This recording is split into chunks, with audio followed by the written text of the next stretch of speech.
This Christmas, see Santa as you've never seen him before.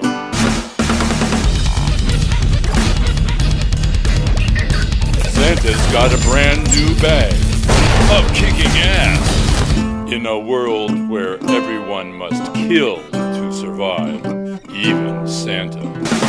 Complete chaotic fun.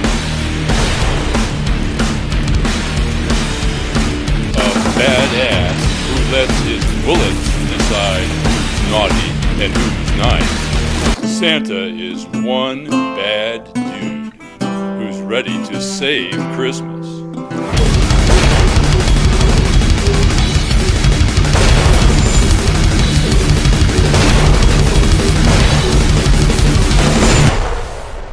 How do you do? Just a word of friendly warning. I think it will thrill you. It may shock you. It might even horrify you. So if any of you feel that you do not care to subject your nerves to such a strain, now is your chance to, well, we've warned you.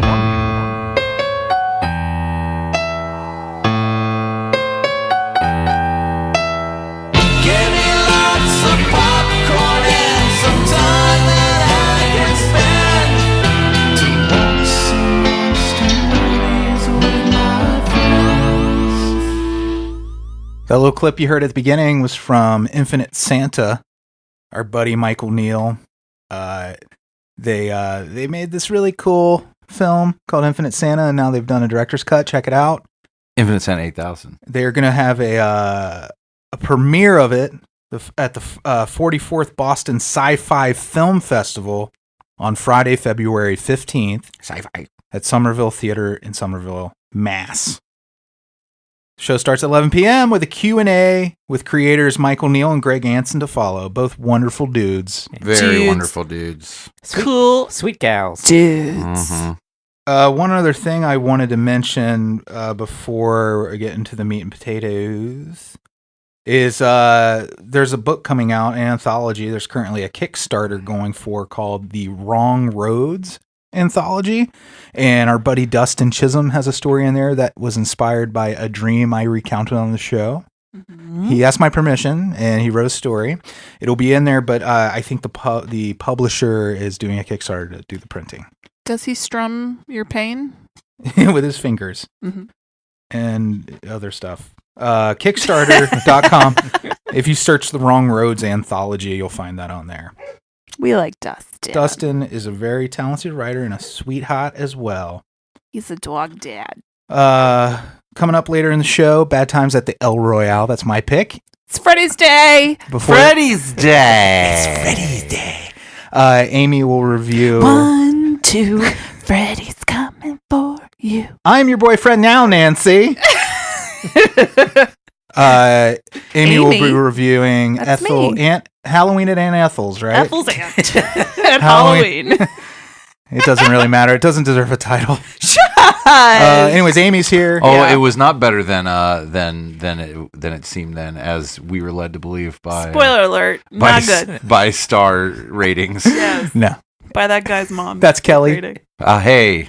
You know, my OCD was making me feel like I had to introduce Andy next because clockwise he's around the table. Oh, you could. You didn't. But have to logically, now. It made more sense to introduce you because you had just spoken, and it's less confusing for someone who's just tuning in for the first time. Well, who do we favor? The new listener or the old? Fortune. Fortune favors Andy. Yay. Andy's here. It's because we're in America and our clocks go clockwise. Yeah. In Europe, they go other way around. And our water when it goes down the drain. Yeah. I'm sorry, what?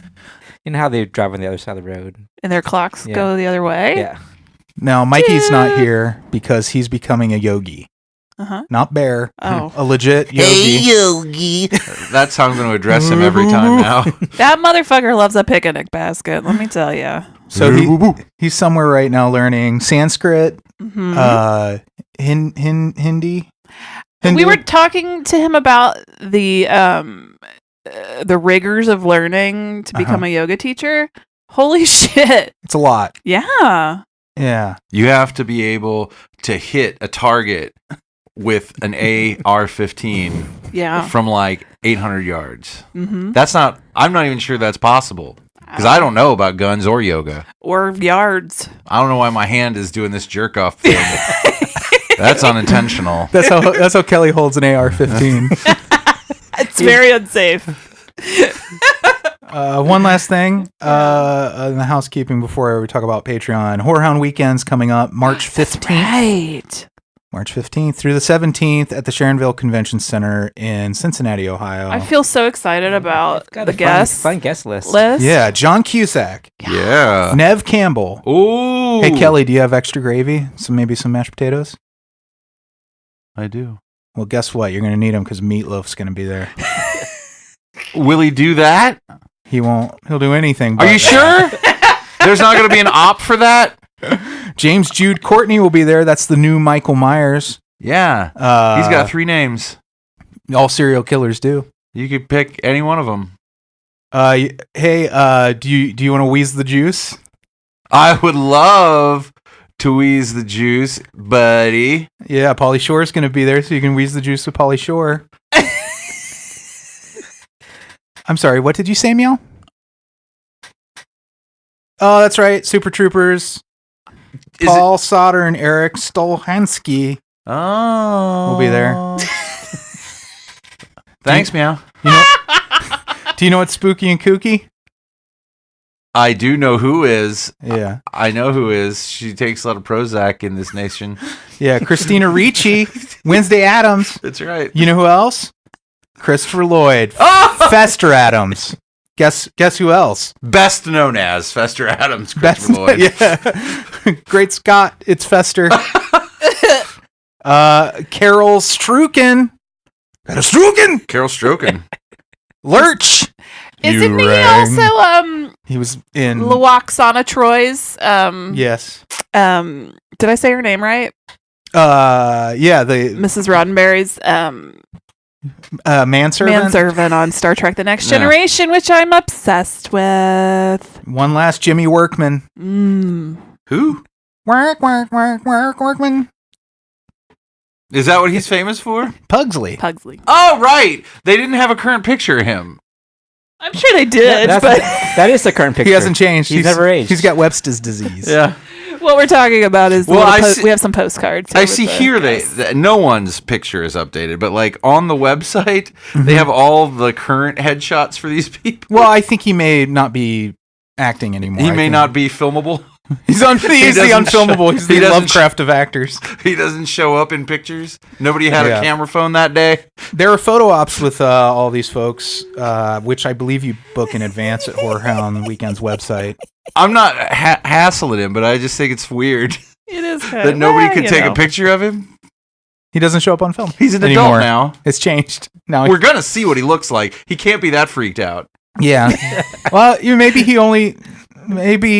I don't know. Do you think he's gonna wear just like like one of those like black floor length veils so that You mean like what was the character that wore that? One of the Enos family actually dressed that way, right? cousin It was covered in hair. Well, no, wasn't the old lady also? There was the old lady who was always draped in black and I had the don't veil on. I don't remember. And shuffled around. Michelle fooled around. Michelle fooled around. Oh, shuffled around. She shuffled. This is a day full of wordplay. We haven't had a Sunday, our usual recording day show in a while. We don't know what to do with ourselves on a Sunday at 11 a.m. Yeah. Yes, Freddie. I was just going to say one more thing. Patreon.com/NOTLP. Yars. Wonderful benefits, such as our Discord server. We were just on there talking about Bundy's Squared, Kelley and Ted. And then we were playing some games. I would love to see the rest of you on Discord sometime if you have the means. I don't know that I actually do have the means. I have the motive, I the can show you means, how to and the for opportunity. later. What do you have to have? The app. I just have to have an app? Yeah, you put it on your phone. It's just like Facebook, except it's very private. There's an app for that. You only interact with the fun people. Well, I'll look for it. Yeah. I thought I had to have an Xbox. No, you can use it on all these platforms. You can play board games with people on there. You can do all kinds of shit. All right. It's wonderful. It's like, remember when Facebook was a lot of fun? No. when it was called MySpace? Do you remember AOL Instant Messenger? I do. Okay, remember how much fun it was to be on Instant Messenger and you're like, hey, South Park is on. A lot of sexting. Cartman just had something come out of his butt, and then they're like, LOL, except we didn't even use that then. We were like, ha ha ha ha ha. No. I love We Cartman. said raffle. Can you believe a cartoon has this sort of humor in it? And then it'd be like, bleep. They're little kids and they swear. Yeah. And then you get disconnected and it'd be like, bang, bang, bang, bang, bang, bang. It's fun like that's fun. Do you remember feeling really nervous about how you would access the internet without AOL? Like, what? You're like, just go How straight do you- to Internet Explorer? But then I how do never used know? AOL. What? I never used AOL. My brother created his own. Did he invent the internet? He didn't, but he was a Oh. pioneer. Yeah. He had his own bulletin board, BBS. They rented an office to create it. Really? Yeah. And so we always had like stuff like that early. Like he had high speed internet like in well, maybe they were still using 14.4. Like as soon as it became available, like he didn't have money to get other stuff, but he definitely paid for high speed internet. Hey. So I was always kind of getting to use stuff like that early. You're an early adopter. Yeah. He set up a remote LAN for us to play Doom, like when it very first came out. Oh, yeah. It was awesome. That's really cool. Yeah. Ah. It's very punk rock when you think about it. It was like 1994, 95. That's when I got Prodigy. Mm-hmm. I didn't even have a computer back then. Yeah. I was a late computer adopter even, and a late cell phone adopter. Late bloomer. I was very archaic. You were still using pikes and shields. I was. I never got out of the Stone Age or the Bronze Age until well into my adult years. I've been miming a lot this morning. And it's all jerk It's offs. that one. It's that one motion. Have you guys? What's going on? You know those apps that map a run, and then you can make a drawing if you're clever, and you run certain streets, and when you're done, you can have drawn a picture with the map. Oh, no. No. Well, there's two joggers that are competing with each other, and they keep sending each other pictures. They've drawn like a big dick being jerked off. Like they run a specific They path. run a route, and it looks like somebody drew a dick jerking off in an Etch-a-Sketch. Didn't a plane do that? Draw Like a dick. Like an experimental plane, or they their flight route was a dick, and they got in trouble. That's funny. The government's open again. Yeah. Yeah, I got to go down and get some bread. Oh, Yeah. one more Patreon thing. Oh, okay. Origins. Oh yeah. Our Nightmare on Elm Street episode. Oh, I remember that. I don't. What a dreams. Did we like it? Dreams. Did we care for it? I love Nightmare. I still love A Nightmare on Elm Street. I sure do like that first I'm one. joking. Who doesn't love that movie? And we have another one in the can for the following Friday. It was late this Friday because we've been cooking. What? Seriously. That has shifted the schedule around Yeah. in our lives Yeah. because there's more work to be done Yeah. at home. Yeah. So the episode where normally on Friday Andy's laughing mornings, at you. yeah, it takes time to cook. I know that, but what'd you cook? Oh man, I made some really good Oh man, zucchini tacos with feta. Ugh. And normally I wouldn't even be into that because there was no beans. meat in it, but it was very good. Onions. It had black beans, onions, zucchini. Is this exciting for anyone? I don't know. Did you use hard or soft shell tacos? I used soft Oh, thank God. corn tortillas. That'd be awful with hard shell. Yeah. And then we made some other stuff. Amy made some white bean mash. White bean kale. mash. Anyway, so yes, patreon.com/NOTLP. Government's open. That's good news for 3 weeks, so we get to fight this out again. That's great. We meaning the three of us. I don't know if Kelley has seen this or not. The Zac Efron, Oh, Ted I've seen Bundy trailer. I saw it. Extremely wicked, shockingly evil and vile. Is that it? Yes. Or shockingly vile? It's a very it's a long. combo of those words. And it was filmed in Cincinnati. Yay! So that's exciting, but there is some controversy surrounding the trailer. People are like, "But you're glorifying. You make There him should look be. cool." There should be some controversy. Anytime you make a movie inspired by somebody, the worst day of someone's life, Yeah, and then especially when it's something where it's literally the worst days of many people's lives. right. But here's the thing: well, why are people shocked that we glorify criminals? We've done that this whole history of this country. No, I don't think it's about shock. It's about wanting to hold people to a higher standard.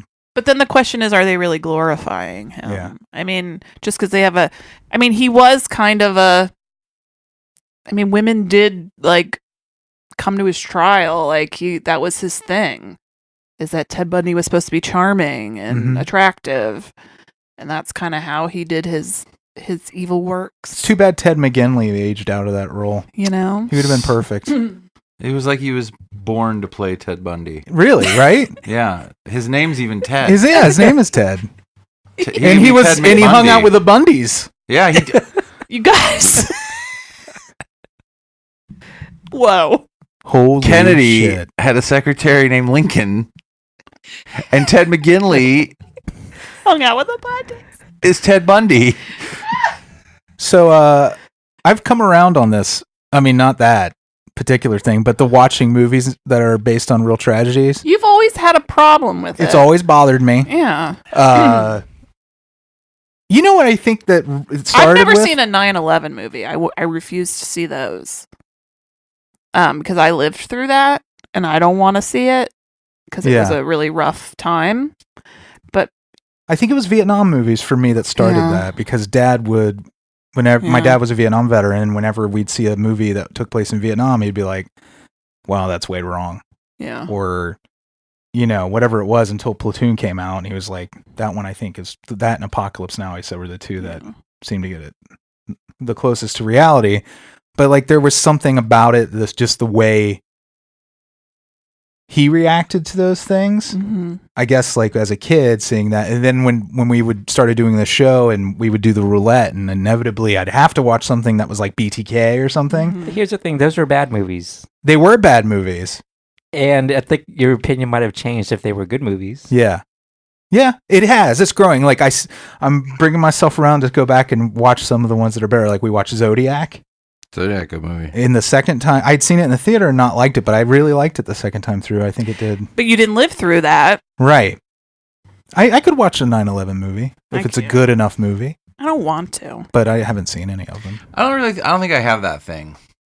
I will say I won't read like other people's accounts of what it's like to be a JW for some reason. Like I don't know if I just don't care. I'm like, I had my own experience. I don't really care what yours was. Maybe it's because if you have a connection to it in some way, it's harder to watch. But like I always say, if I'm ever murdered, I hope to God I'm on every fucking ID Discovery. I want to be lighting up the rooms for Keith Morrison. Yeah. Who do you want to be cast as you in a hypothetical movie? Oh. No, I think if they if a movie goes out of its way to portray something incorrectly, Maya like, Rudolph. I know when I listen to Colorblind casting. Mm-hmm. that's who you should play. Yes. When I was you want her to play you? Yeah. Yeah. Young me. Young you. That's perfect. She reminds me of a young me. Last podcast was saying that the movie about John Kuklinski, the Iceman, like really sympathized him, and it was all super inaccurate and pretty frustrating to watch. But it's pretty good. I thought it was a pretty good movie. But they divorce sympathized it from him. Well, anytime you're talking about somebody who was a murderer, there's an element, and you're gonna make that person the main character of a story. There's gonna be some sympathy there. Yeah. In order for it to be watchable. Yeah. Well, and I'm not saying that you can't I'm not saying these people don't have human sides. I actually have, this may be controversial to say. This may be controversial. I have great sympathy for Jeffrey Dahmer. But I think it was just the kind of person, I think they made changes in the movie that were not real. Mm-hmm. Like the way he treated his family. I see what you're saying. Where he was actually pretty abusive, I think. Yeah. I just love Michael Shannon. Yeah, sure. I have a bias. Everybody does. He's got two first names, and they're one of them's like a unisex. Yeah. The Ted Bundy trailer, the movie that was filmed in Cincinnati. I mean, I'm gonna root for it because it was filmed here. I want to see it. It looks good. Yeah. I mean, I'll go see it. I think Ted Bundy's interesting as a monster in our modern America. And I think a lot of people are fascinated by the story and his crimes, and I'm not sure you should have to feel bad about that. Well, I agree. I don't have just to bring it back around. I don't have that thing, so it's Yeah. okay. If you have that thing, it's okay. I love true crime. I like to listen to those stories for my own reasons. One, I find that mystery is entertaining. Two, it's cathartic to hear about people who were caught and how they perpetrated their crimes, and I think that makes you a smarter person dealing with monsters in the world. I think another thing that people are fascinated about Ted Bundy with too is like we had him there for a while. You know what I mean? Like you could talk to him. They asked him questions. He gave answers. A lot of times we don't get that. Yeah. You know, a lot of times these people die or kill themselves, or we never catch them, or they don't talk. So you actually people had access to Ted Bundy. Do you have you been watching the Ted Bundy? Not yet. tapes? We're going to. Let me tell you. Speaking of Maya Rudolph, if not to put this bee in your bonnet and plant any type of seed there, but Not to put too fine a point on it. nothing illustrates how much of a psychopath Donald Trump is, except for listening to, because I've taken a lot of like political documentary stuff and also true crime stuff. But to hear Donald Trump talk about himself and to hear Ted Bundy talk about himself. Yeah. There's a parallel. There is a lot of parallels there. Uh-oh. It is fucking disturbing. Well, when you put it that way, Well, that that makes makes me sense. not want to watch it. Yeah. It makes sense. Because you're living through the horror of Donald it's Trump, too close to home. and it's too close. I mean, Yeah. it does make sense. Yeah, it's creepy, man. I mean, is he like a narcissist? Mm-hmm. And he says, "I'm the best serial killer. He also had Nobody these. kills a woman better than me." He built himself up a lot in conversations. Talked about like how smart he was. Like How much women loved him. He could charm anybody. Is he a gaslighter? yeah, he said he had the best words. Bigly. Puts the blame in a lot of other places. Yeah. And he also they talk about in that series. He said it's on Mexico was going to Netflix. pay for the wall back in the 80s. Isn't that weird? He kind of builds himself up when he was in school, how good he was at certain things. That's all not always necessarily true. I got to get around to watching that. Yeah. And the Fire Festival documentaries. Mm-hmm. Back to back. I got a lot of, but then there's Married with Children, and I got like a season and a half left. And Deep Space Nine, I started that. Guys, You could burn through that season and a half of Married with Children in an afternoon. I burned through most of season 10 yesterday. Yeah. Cleaning the house and stuff. I wonder what sort of psychopath I'm becoming by watching so much Married with Children. I'm gonna get you a No Ma'am shirt. Yeah. Yeah, I'll tell you, Kelly Bundy's got my libido going again. Oh, Oh, my good. goodness. I'm like a 20-year-old. Yeah, Not really, no. she's pretty great though. I mean, she's real hot though. yeah. Yeah, I'll give you that. I don't That's know. nice. That episode I I can see watched your with point. Amy, that haircut did not do her any favors. Oh, what haircut? I thought her hair's fine. It's in season 10. It's almost Rachel-esque. Yeah. The Rachel-esque. Oh But- yeah, I know what you're talking about. Whatever. I mean, she's a different kind of attractive in Right. that episode, but it was not. Bud Bundy is the smallest person. He is the smallest I'm right person. here. I know. He's smaller than you. Yeah. Is he really? I I could beat him up. Probably. I think he's Yay. smaller than you. He could fit in this cup. Yep. He was pretty cut up in this last season, though. I mean, like physically, he was a fit dude. He was a little. I don't think Get you mean your cut up. libido I going. think I got my libido going. cut up makes it sound like Yeah, he you got- he like he fell down the inspired Ted stairs. Bundy. Yeah. He's buff. He's a homo pig. Well, how Yeah. brave of him to show up on screen even though he's cut up. yeah. Yeah. Is he still rocking the mullet at this point? No, he's got it. It's the first good haircut that Bud ever that had. Did I in the tell whole you guys series. about the fun? I can't, because we just recorded a few days ago. Did I tell you guys about the Funko Pop? I found the Al Bundy Funko Pop. Yeah. And Does he have his hand down his he pants? has his hand down his pants. Yeah, makes sense. So cute. I want it. All right. That's what My, you said. when you watch Married with Children, and the best part is like which I never know, like if it's all live studio audience or some of it may be an engineered laugh track or what. All those people are garbage. But yeah, they'll be like, Just garbage. Here's the thing. I started watching the first season like around the same time Amy did, yeah. and I just couldn't do it. I don't know. I was actually laughing at certain Yeah. points, but I don't know if I was laughing because it was actually funny or because the jokes were so bad. It's both sometimes. Again, it's okay for it to be both. Yeah, and sometimes I think Ed O'Neill's delivery is so much better than the material he's given, and the same with all of them, yeah. with really. all of them, really. Yeah. Yeah, true. All of them, down to a person on the cast. Down Yeah. to Buck. Down to Buck, and he loves to. He did always manage to do that doggy Yeah. eyebrow like raise. One of the most talented TV dogs. He was so does not get great. enough Did credit. he live throughout the whole series? No, Did he he die? retired at the end of season 9. And I think he died about a year later. Oh. And they got another puppy, but it's really just Buck reincarnated yeah. into the Lucky. So the laugh track / studio audience, like, Al will come in and be like, "It's a true story today. A big fat woman came in," and then a guy will go, "Yeah, Well, yeah." let's put a positive spin on it. Maybe that fat woman was that guy's wife. Oh, maybe And he's proud of her. It's her moment to shine. Yeah. You need shoes. Then there's a lady who's a recurring character who says, like, either I need shoes or you need shoes. Is it that customer that comes in all the time? Like the curly hair lady? Yeah.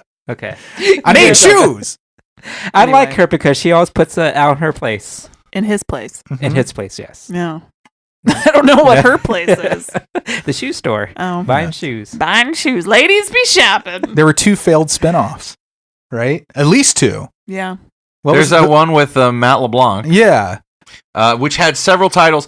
This is I would love to get Fozzie on. We should do some Yeah. kind of Well, Fozzie, if and when he moves back home here to Cincinnati, he was going to do Eyes on TV, like a whole podcast. yeah, we should definitely, because there is like a series of Fox TV shows where they were, and actually a lot of the Friends were on these, and so there was a show with Matt LeBlanc and Joe Bologna Oh yeah. and Joey Lauren Adams. That's the one that was one of the failed spinoffs. Yeah. Yes, that's the one. And then it started out one thing and it became another thing. And I remember one of the jokes from that show that will always stick with me. And there was this episode where Joe Bologna and Matt LeBlanc are together. They're like father and son. Joe Bologna's kind of an Al Bundy-ish guy, but he's more he's like in construction. He's almost a Fratelli or Fratelli adjacent. And they're at this place with all these like Italian people because they're Italian, and there's this girl with like huge boobs, and she's talking to them about wanting to go to Italy, and she says, "I want to show you my Florence. I want to show you my Naples." And everybody, and then Joe Bologna also has a joke where he says, "I want to be reincarnated as that girl's baby." Yeah. Do you remember? Do you know there's a town in Florida called Old Naples? It always makes me laugh when I see it. Well, there's Naples and Old Naples Yeah. in Florida. And then there's also a show with Matthew Perry where it was like he came back from heaven to like help his younger self Yeah. be cool. And then there was like angels in it, but then like second season they got rid of all that. And it was just a regular old show. So weird. Yeah. You think Joe Bologna and John Hamm have ever worked together? I hope so. In a movie called Sandwich Boys. And then, just real quick, everyone. You guys will make me hungry. Yeah. Does Meatloaf show up? And then Meatloaf. Jen Aniston was on The Edge. I only remember What from was that The show Edge? is when they killed the cast every show. That was the sketch comedy show, Wayne Knight. It had the animations. No memory of this. It's on Fox, maybe? There was all of this was on Fox. I forgot about that. Yeah, it was Fox Forward. Holy shit. Fox and, And Friends. who was it? Downtown Julie Brown? Well, it was Julie Brown, but Julie it wasn't Brown. Downtown Okay. Julie Brown. Yeah, Downtown Julie Brown was it the was Uptown. MTV. Yeah. This was Medusa.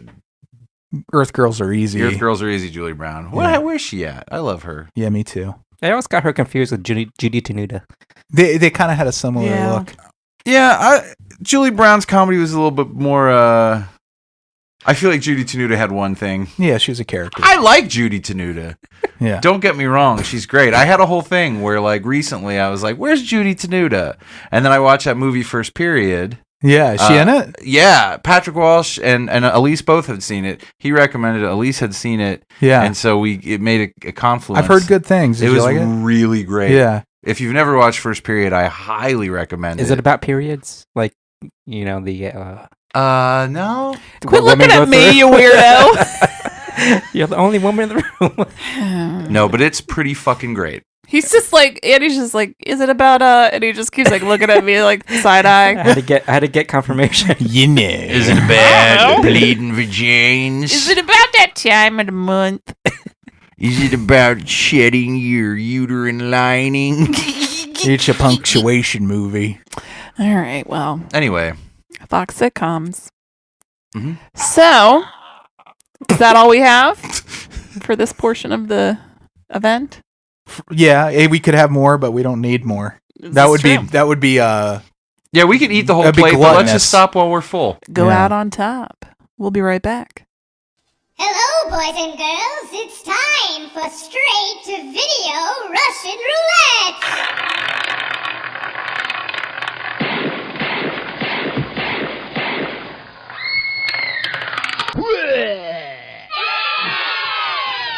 Hi. Welcome Hi. back. So tell us about Ethel. Halloween at Aunt Ethel's is a film that's on Amazon Prime. And that's all you can say about it. It survived the culling of independent film. It is not great. I'm gonna give it 2 compliments. I enjoyed the score quite a bit. It's got a fun title, right? And there I'm was gonna give it no 3 overt, compliments. Is that there was plus? no overt racism. The Right. score is like plucky strings, like kind of fun, like bung, bung, bung, bung, kind of goofy. Well, there's a lot of different kinds of music going on. but it's mostly that. Okay, shut up. Good score, great title, and not great, but good title. And I thought it was shot well. What do you think when you just hear the title Halloween at Aunt Ethel's? What do you think it is? I think like a Goosebumps type thing. It's not a kids movie. There's titties all over it. Oh. Hey. Well, how are the Um, titties? Good. So that's another plus. There's dicks. Oh, how are the Well, dicks? Really? Like just- actual dicks? No, I mean it was one that Aunt Ethel cut off a dude and was Oh. holding and hit him in the face with. So it's not like it's not like you can't be like, hachi machi. You cannot hachi machi. Auga. Auga. Look at those ding dongs. I just had a lot of problems with the acting and the writing. So, I wanted to have fun, you guys. And they clearly were having fun. And it was filmed and set in like Tampa, which is I grew up in Clearwater, St. Pete area, which is just across the way. So I felt like these were my people, but they let me down. So the story is you've got some gals, and they're awful, and the one girl's boyfriend is awful, and then there's a guy that's jerking off outside everybody's window. But Aunt Ethel is wearing a terrible wig. She's a crazy lady that abducts kids every October. Is it like a teenage romp type thing? And then, yeah, I guess like the girls and the awful boyfriend are gonna go kill Aunt Ethel to stop the. Because they both lost siblings to Aunt Ethel. Yeah, but it's like I'm gonna if you blow all her fucking know, brains out. if you all know this is happening, just go to the police. I was gonna say there's no police involvement then. Why didn't they say there was a reason they didn't go to the police? Well, it's Halloween night, and they're gonna go kill Aunt Ethel. And the one girl's like, "Why don't?" The clearest choice of action, Yes. obviously. Yes, because she's only been abducting and killing people the whole month. And the one girl's like, "Well, why don't we call the police?" And the guy's like, "'Cause those kids that we just watched her abduct into her house while we were sitting here, they're gonna be dead before the police can get here." And I'm like, Yeah. I don't know. They get there pretty quick. "That's what I said." Well, It's a small town, right? This doesn't make Yeah. any sense. They got cars and guns. if it was your little, now you care. It's your nephew in there. Yeah, Remember that? the one girl watches her nephew. I get abducted. Whatever. So it ends up. Okay, is she like a witch or something? Yes. I guess. But she makes pickled chocolate candy. Well, what she does Ew. is she kills people. She has to kill 31 people. She's cursed by a witch you or don't she get is a this. witch. You don't get this exposition right until just they kind of dump it on you to. at the very end. You're like, hey, okay, this is why she's doing what she's doing. But she cuts them up and pickles their body parts and puts chocolate on the pickled body parts. And that's what those are her Halloween treats. Oh, she gives them out? Mm-hmm. Oh, that's Uh-huh. nice, But though. does she Not really, the eyeballs. give anything out since she's don't just know. dragging kids into her house to kill them anyway? It's Yeah. like there's like Does anybody a ever fight back? circular- Does anybody ever punch Aunt Ethel in the goddamn knee when she's trying to like drag you into their house? I think she surprises you. Oh, Surprise! I don't. It was not. this sounds good. Yeah, it wasn't. There's a long I montage. wanted it to be fun. Yeah. Her in her tool shed going through the stuff. You know what Going I through feel? her tools. You know what I feel like happened with this? I feel like some people like were given an opportunity or a budget, and they were like, they had like a nugget of an idea, and they were like, "That's enough." I don't think they were given an opportunity and a budget. I think 3 families came together Mhm. and decided to make a horror film Yeah. together as a fun project. And they're like, anybody can put something on Prime. No, but I'll tell you. Well, good for them though. But they had a budget, right? I mean, they I clearly. thought again they've got a good I don't think so. music dude, and they've got a great cinematographer. So is it a comedy? Great? I'm assuming because of a dick got cut Fine. off. Yeah, I think it's supposed to be a black When you comedy. say great, can I ask? I didn't mean great. Let me ask you this: competent. Do you Don't. only is it just competent, and you're giving? I thought it was well edited. Does it seem better edited and shot because the movie is such garbage? You would expect it to be. It's camcorder shot. local commercial / wedding video quality. Oh, But I mean professional. I'm not saying like amateur. It's professional. If it were a commercial for a carpet store, it would look very professional for in that sliding scale. Now, there was one funny moment. I got a genuine laugh. The lead lady, she's watching her nephew at the park, and the nephew, she's on the phone with her friend, and the nephew walks up and he's like, he's like, I want to choke her out, pointing another little girl That on was funny. the playground, and she's like distracted, and she's like, no, you can't do that. And then she's like talking to her friend some more, and then the little boy walks back up and he goes, I choked her out. And then you look over, there's a little girl laying on the ground. That was funny. There was a couple That's other fun. funny moments. Like Aunt Ethel landed a couple of funny moments. Yeah. And the weirdo boyfriend with what was his tattoo? It's all a joke. It's just a joke. There's just a joke on the inside of his bicep Yeah. in script. so maybe there's a couple people in there who should be like cherry picked. I thought and the put shitty in other boyfriend crews was who have a little bit of yeah. talent. So was maybe fine. take a couple of the people who wrote the good lines and maybe foster their talent, Yeah. and maybe someday they'll be part of a good team. I'm not I mad would at say these people. It's pro-am. Just I love wasn't the for me. positivity coming off of you today, Kelley. This is a nice change of pace. I just, it sounds Yeah. like there was some stuff that was going, like even I would never even want if to it's- kill anybody's dream. Listen, you did something I didn't. I don't make movies, Well, no, but I mean, but I watched them, and this was not fun. But We owe it to all the filmmakers who we have destroyed in the past for making things of this level to destroy this. I'm trying to be a better I'm just person. kidding. Well, I haven't watched it, so I can't. Yeah. I'm sure if I did, It was a very cute. It would have been a much cuter project had they stuck to the family-friendly aspects of the movie. if and they laid out not- some charcuterie. I mean, what do you think, Yeah. Amy? Did you feel like clearly? so it straddled that line. So like it should have either gone full on family or full on penis in the hand. Yeah. I would have rather gone full-on family, as much as I love penis in the hand.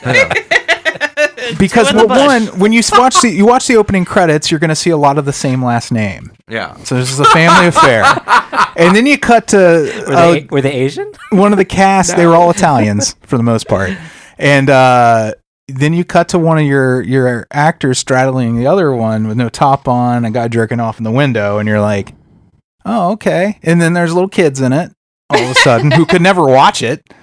Right. They were in a movie that they can't see. Until they grow up. I mean, unless they're just, unless their parents are like, fuck it.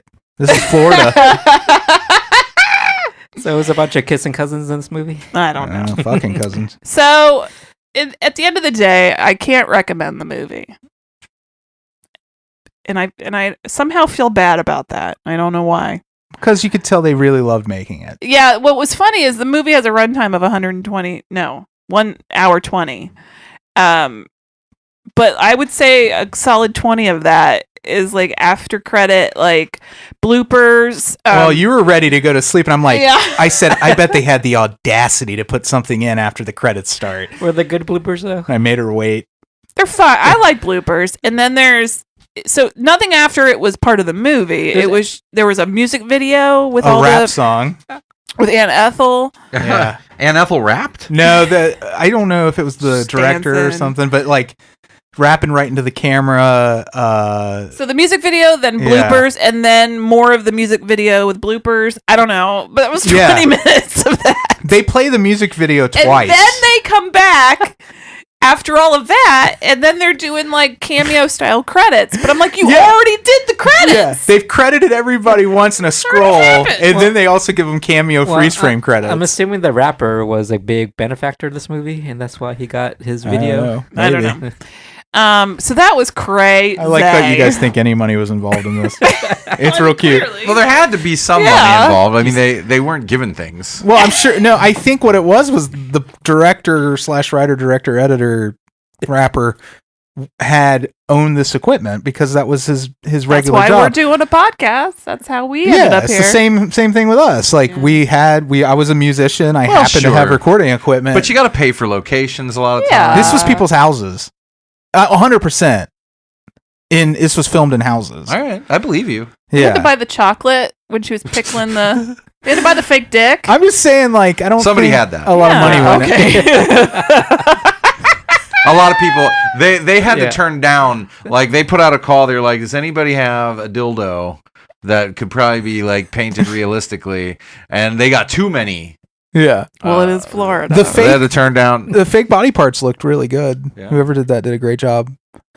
Maybe they could be cherry picked Yeah, they could be cherry picked for your movie. for a team. Not my movie, certainly not. But Why wouldn't you hire them? well, I don't have any money. Well, you don't need any money. I've established that. All right, we're gonna move on. What was a? What? You were saying something. Oh.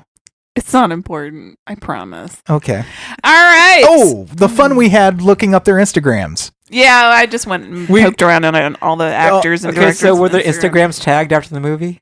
No, Like- we just no, they looked them really up. didn't. Did you just look them up? Yeah, Yeah. I just wanted to. Well, the lead actress, I was like, she is familiar. She reminds me of somebody, and it took us a while, but we figured out it was what's her name from The Bee? Jessica Jones, Oh, Kristen Ritter. Kristen Ritter. Thank you. She's in this? No, there's a No. girl that kind of looks like her Oh, like from a There you- distance. from a distance, and then up close, you're like, no, you're not you. So You're not are her. they fun Instagrams at least? No, they're just your regular run on the mills. Pictures All right. of food and restaurants. On the beach. one guy's was super curated. You said the way you. Yeah, described you it. ever been to an Instagram page that people have set it up so that it things like line the up? squares, or like make up another thing. Yeah, Okay. like he had done that. I don't have time for that.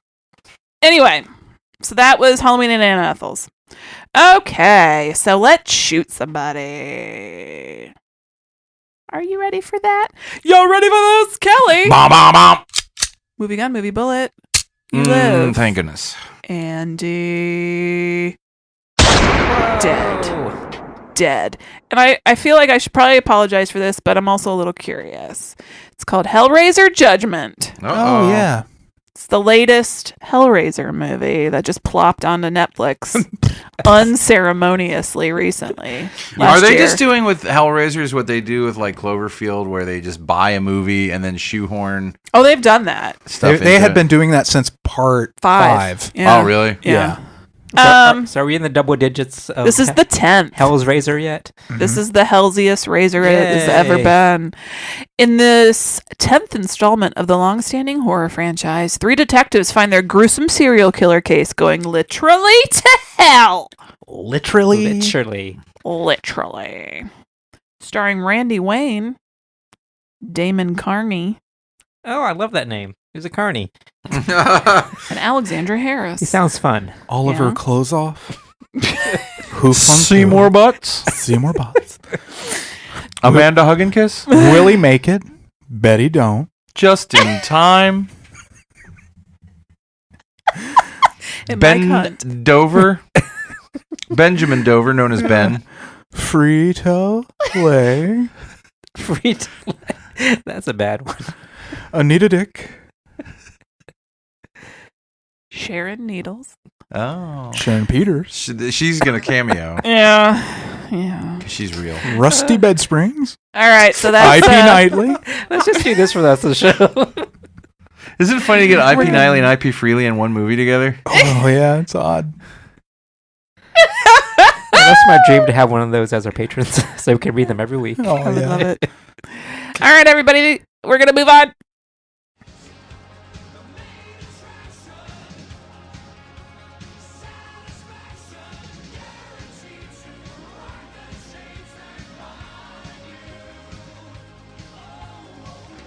This week's main attraction is my pick. Me, Freddy. It's all about you. Bad Times at the El Royale. This is the latest from Drew Goddard, who directed Cabin in the Woods, which I love very much. That's a great movie. It is a great movie. Thank you. That's the only feature he had directed prior to this. He was a Buffy writer, right? Drew Goddard? Yeah, I think Yeah. he started. I know he and Joss Whedon were romantically entangled, so to speak. I don't mean like you think I mean. So why'd you pick this? I picked it because I wanted to see it. I mean, you know? It wasn't because I knew what the movie was or I Yeah. loved it or meant something to me when I was 5 or anything special. It was, I meant to see it in the theater. I never took the time, but if I picked it for the show, not only would I see it, but I would get to talk about it with you guys. Aw. Which is, I just tried to get you guys to go see it in the theater, and you're always too busy.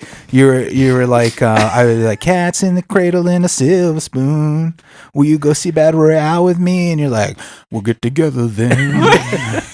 You know we'll have a good time then. Oh, great. So next time I ask you to go see a movie, you're going to be like, sorry, Yeah. busy. Cats in the cradle, kiddo. And then- I'm just like Andy.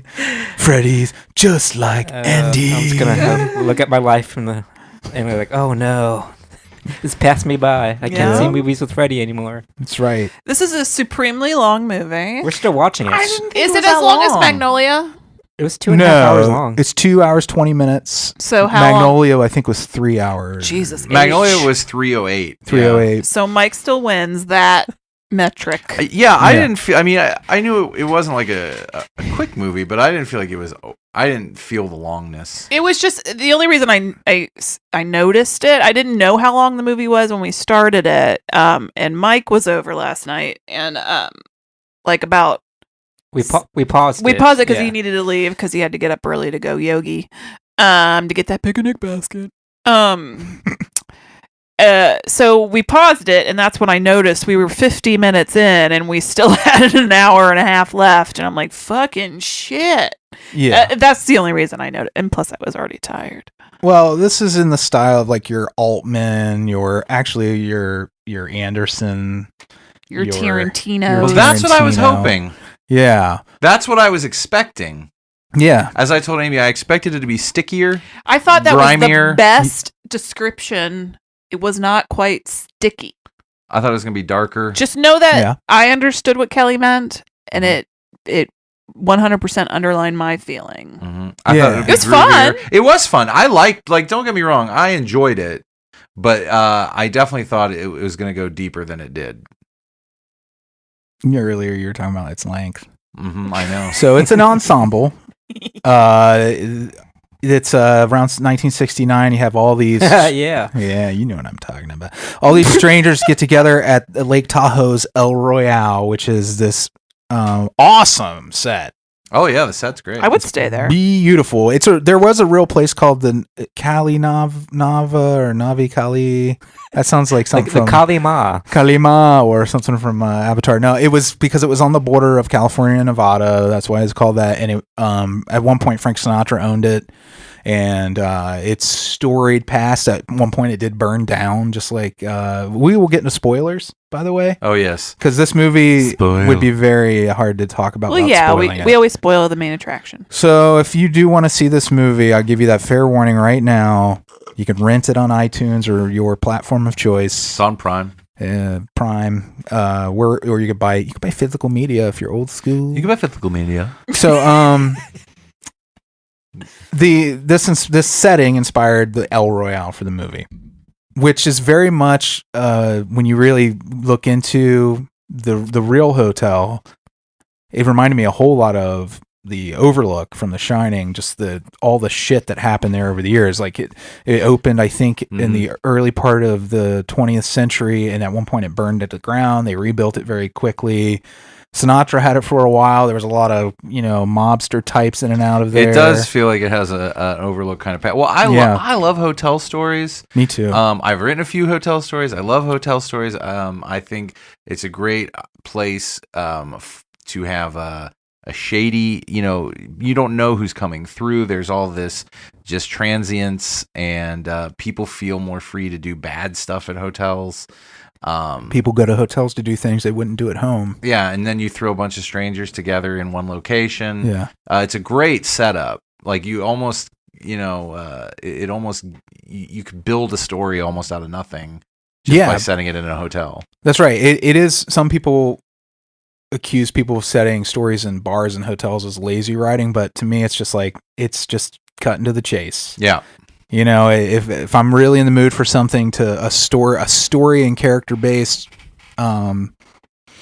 story, it's good for an ensemble. It's great. So these are characters, you don't have to explain why they're in each other's lives other than they have arrived at this place. Mm-hmm. But this has a lot in common with Magnolia. And this was not intentional because I had no idea. Really, I had avoided spoilers for this movie completely. Same. And having seen Cabin in the Woods, I had certain expectations of what it was going to be. But other than that, nothing. But it has more in common, I think, with Magnolia than Cabin in the Woods, where it's all about happenstance. People being in the right place at the right time. The right time or wrong time, depending on how you look at it. Quite a few people had the wrong time. Yeah. The bad time? Mm-hmm. When they were at the El Royale? At the El Royale. El Royale. Well, you start off with Darlene Sweet, which Andy educated me. That character is inspired by Darlene Love. I assume so. Yeah, it seems pretty obvious. After I looked it up, it does seem pretty obvious. Yeah. Well, she sings my favorite Christmas song. Christmas Time for the Jews? Mm-hmm. No. She did sing that, though, right? Yeah. Mm-hmm. Which one? I'm sorry. Oh, it's Baby Please Come Home. Oh. It's going to Gremlins. Yeah. Is that why? Well, it's not why, attachment. but that is. I always associate it with the Gremlins. It is, but that's not why. Yeah. I like those Phil Spector tunes, even though he's a monster. Yeah, true. Well, it's funny you bring up inspired by Darlene Love, but that was maybe one of my problems I had with the movie. Mm-hmm. It was kind of like we're going to cherry pick all these things from the '60s and make a movie. Like it was very surfacey. Compared to if Pulp Fiction met Forrest Gump. It wasn't as sticky. It wasn't a sticky. This is what I meant. I don't feel like it went very deep. I think you're saying the same thing. Yeah, I don't think it went very deep. But please continue. Well, I think the way I kind of looked at it with these characters, I almost feel like this is an alternate reality. In that he wanted in out of necessity that Goddard wanted to tell a very certain kind of story. He couldn't deliberately name these people after real people because you can't do that and then make a big fictional story out of the whole thing. Mm-hmm. So I think that you'll see everyone in this, I think, is inspired by some real character. That's why the problem have the characters, they weren't very deep besides the character trope. They're archetypes. Yeah, they were archetypes for sure. It's different when the archetypes are based on real things. Mm-hmm. Well, that's the thing that it has, I think, in common with Cabin in the Woods is it's becoming. He's only made 2 movies, so it's hard to say what a director signature is. But in Cabin in the Woods, it literally was all about archetypes. And this movie that's the theme carries over into this. These are archetypes of the 60s. She comes to the hotel mysteriously with soundproofing stuff in the trunk of her car. You don't know what she's up to until she later, when the 2-way mirrors are revealed. Another becoming a Drew Goddard thing. I wonder if he's going to have a 2-way mirror in every movie. I know. Yeah, I was like, oh, it's just like Cabin in the Woods. I thought maybe it was going to be similarly twisty. Well, I that's why I thought it was going to be like Kelley said. It was going to be grittier than I thought because I didn't know what was in those bags at first, but then the reveal was kind of like a letdown. You wanted her to be. Well, I mean, she had a couple of moments where you're like, is this bitch crazy? Yeah. Yeah. And she's got these giant bedrolls, Yeah, but it 'cause- just turns out to be soundproofing so she can sing. And she sets up that metronome. At first, you only see the Yeah. metronome from the back, and you part of you, if you're programmed from having seen Cabin in the Woods, and you see her set this object down in front of the mirror, it seems like some sort of relic, Like an idol, or an yeah. idol. And then you don't realize it's a metronome until you see it start moving, the pendulum on there. And then later, when she hits the priest over the head, and you're like, oh, she's gonna kill. Like, you think she might be something more than what she is, but she isn't. She's exactly what she's been portrayed to be. Yeah, we did gloss over that. Like in the opening of the movie is a sequence where Nick Offerman comes to the El Royale 10 years prior to what we're describing, and he comes into the motel section of the place. So you see him come in from the outside. He tears up the floorboards. He buries something under the floorboards, puts it back together. Some other man arrives and kills him. Yeah. And then we come to these events with Darlene Sweet arriving at the El Royale, and when she gets there, there is a man already in the lobby who has all these cases with him, and he's the only one in the lobby. It's this huge lobby. It actually reminded me of the Wilderness Lodge a little bit at Disney World. Yeah. This huge lobby, completely empty except for John Hamm. Mm-hmm. And Well, she's with the priest, with Jeff Bridges. She is. Yeah, that's Yeah. right. She meets him in the parking lot. Yeah. And they have kind of a sweet interaction where Jeff Bridges, Father Flynn, is this kind of sweet, doddering old man who seems to be kind of out of sorts, and you really don't know like why he's there yet at this point, as you do with all these people. And then you get John Hamm with his accent, where you kind of want to punch him in the face. My favorite part of the movie. Yeah. I love John Hamm. Yeah, he's supposed to be from Biloxi, Mississippi, and he says he is a vacuum cleaner salesman, essentially. I called his character right away, though. You had to, because the accent.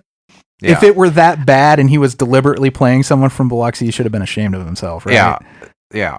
Oh, I didn't. I'm stupid. Yeah, I didn't get that because I felt the movie was just so cartoonish in a way that it fit with the Yeah. feel of the movie. Oh, really? It's okay. You don't have to feel bad, but I did Yeah. say that guy's an agent. Yeah, He yeah. is an agent. He's an FBI. I knew he was agent. fake. I didn't know He's a I didn't fitty. figure out he was an FBI agent. I used the word agent. You can ask Yeah. Elise. Secret agent, man.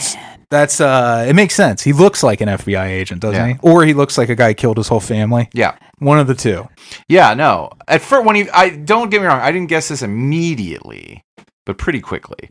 But at first, I thought that he was either going to be some kind of crazy, like guy killing people, Yeah. or he was going to be law enforcement. So he's kind of an asshole. Yeah. At first he seems nice enough, but he's forcing his will on everyone around him Mm-hmm. and really throwing his weight around. And they can't. They're just like hanging out. Like, where the fuck are the people that? Like, it's just them. yeah. And then they finally get Lewis Pullman out.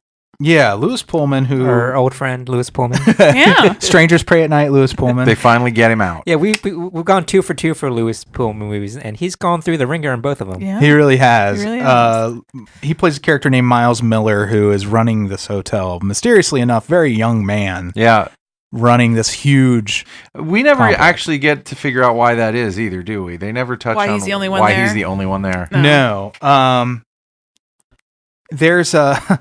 By the way, Lewis Pullman, he's quickly becoming one of my favorite actors. He's great. so fucking good in this. He is good. He is literally a clone of his father. I can't get over it. Yeah, they do look a lot. How alike. much? Andy doesn't. I see Agree. it, but not as much as you do. I didn't think But I they're was looking at him and twinsies. trying to like make connections. I was like, he does look like Oh Will my Pullman, God. but like I didn't think he looked exactly Like Freddie, like I told Freddie, I'm like, you do not look like your parents as much as Lewis Pullman. But I He's just, Look like cute, his that's all I dad. I just want to give him a hug, though. He looks know, like he's he's about the to burst into cutest tears tootie. at any moment. He is. He Certainly plays in this vulnerable movie. so well. Like that kid's gonna. He's He's going He's going places. I just want like Lewis, who hurt you? Yeah. Bill. And then, No. oh. And then finally, He Dakota. had to get up and memorize the speech from Independence Day Every day. and perform it every day for Bill until he did it right and he Before never he could did have it dinner. right. Yeah. Yeah, she peels into the place, which Dakota is great. Johnson peels in. She's a bitch. You feel like she might be a rock star or something when you first see her She's come a on the hard scene. bitch. Comes in with that fringe jacket Yeah. and her Cigarette. high waisted jeans. Yeah. She a writes cigarette. "fuck you" in the ledger, Yep. She's a BA. and then they all pick their rooms and go. And then you start kind of that. Then you go, individually into everybody's stories, and you start with John Hamm. Yeah, and that's a great reveal. He goes into the room like any businessman would. He sets out his luggage, but then things get weird because he has a false bottom. He takes it off and he's like, I lost this in the war. And he's like, I can't fight. I can't fight even if I want to fight. He's like Hank Hill. Yeah. No butt. He lost his shins. That was Cotton. That was Cotton, yeah. He has the false bottom. He opens his false bottom, and there's a briefcase in there full of tools. And that's when you realize he's up to something. He's not at first, I'm like, are those vacuum repair tools? I don't think they are, but it's possible. And he cracks open the phone. It's such a classic of old spy movies and thrillers where somebody takes the phone apart to look for a bug. Yeah. And the whole time he's calling home to check on his family and pray with his son or daughter on the other end of the line, which was a cool moment, especially where the kid removes they're doing the Lord's Prayer and the kid doesn't say, if I die before I wake anymore. Yeah. It was a nice touch. Well, because the mom says now you have to make him say when I wake up. Yeah. Because she doesn't, I guess, want the kid to end on if I die. Because he's not getting any sleep anymore. Yeah. So he finds a shit ton of bugs in the room. Well, first he finds a bug he had planted. And I think this is something that Goddard does really well in this scene is you know without him saying anything that he planted the original bug. Yeah. And then when he finds the second bug, it all plays out where he goes through. He's like, there's two bugs. One is his brand, and so there's another brand of bug. And he strips the entire hotel. Yeah. Also, you get the idea that he's the only one earlier when they're in the lobby and they're interacting with Miles, the bellboy / hotel manager, that the John Hamm's character, Seymour Sullivan, he's the only one that has been to the hour or indicates that he's been to the right, because he keeps telling him to do the spiel for him. He's like, give him the spiel. About how it's on half of it's in Nevada and half of it's in California. You can stay in California. Yeah. You can stay in Nevada. Yeah. You can never leave. And there is a great bit of foreshadowing when Lewis, I keep wanting to call him Miles Miller, interacts with Father Flynn at check-in and says, you don't want to be here. This isn't a place for priests. Yeah. Essentially, you're like, ooh. What's funny about that, again, is I really wanted it to go, like, you get all these, like, really great, like, gritty, nasty, noirish hints, and then they kind of just fizzle out, and you're like, it's not I don't see that nasty. it's that bad of a place for a priest. Yeah. I get why he says that, because obviously, when we'll get to the whole, like, recording people, but, like, even that, none of it kind of goes anywhere. The resolution of this, I think Goddard tries to subvert your expectations, but in doing that, he can maybe disappoint people. Yeah. Well, I feel like he's just trying to toss too much in sometimes. It's very tantalizing, but Yeah. at the end of the day, I mean, and John Hamm discovers this, all the mirrors in the rooms are two-way mirrors. There's a secret hallway. They record, they can hear you. But then you find out that John Hamm's working for the government. Yeah. And he corresponds with him. He talks to Herbert his Hoover. agent, and but then like he gets Jagger. his orders. Like, Jagger. What did I say, Herbert? Oh my God. You got the I meant to vacuum- say Jagger. yeah, you got the vacuum cleaner on your mind. Yeah. But then like he gets orders. Is that why he said he was a vacuum cleaner Oh, salesman? I get it now. Because he worked for Hoover? Mm-hmm. But See? That's fucking cute! It's cute, right? It's super cute. oh, that's adorable, Freddy. And then you find out from Miles later that he's been involved with taping Yeah. people Well, because people yeah, tell him but- to. I love there's- the way they peel back to that, But though. Senators. His Yeah. orders are said from Hoover said do not interfere at all. Well, and that's wait. That's a thread that I didn't went We don't nowhere. have to- Don't through every jump through beat. there. Here's the thing: you get these things revealed in such a great way, where he finds the two-way mirrors first.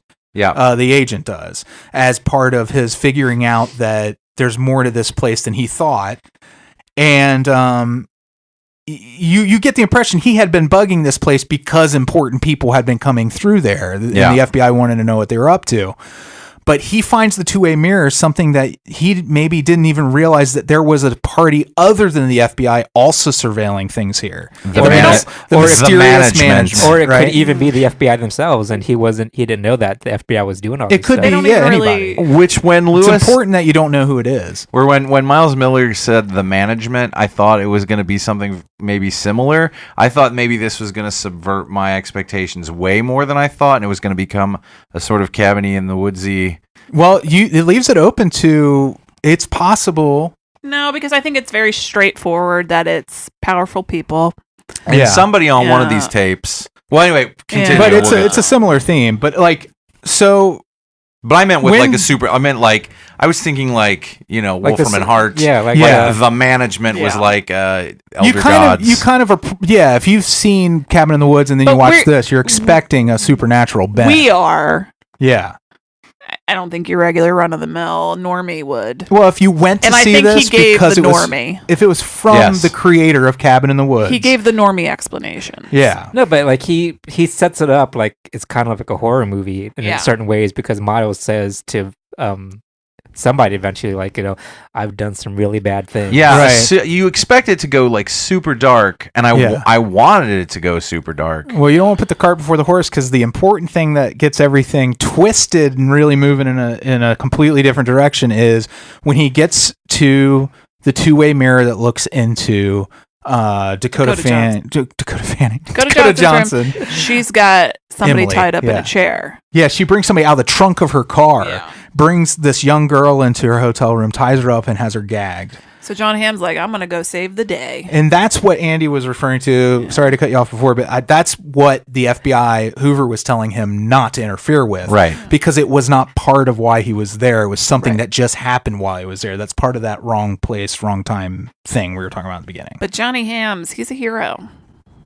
Yeah, his character, who you think is a piece of shit, turns out to be a good guy. So and you think he gets killed for it.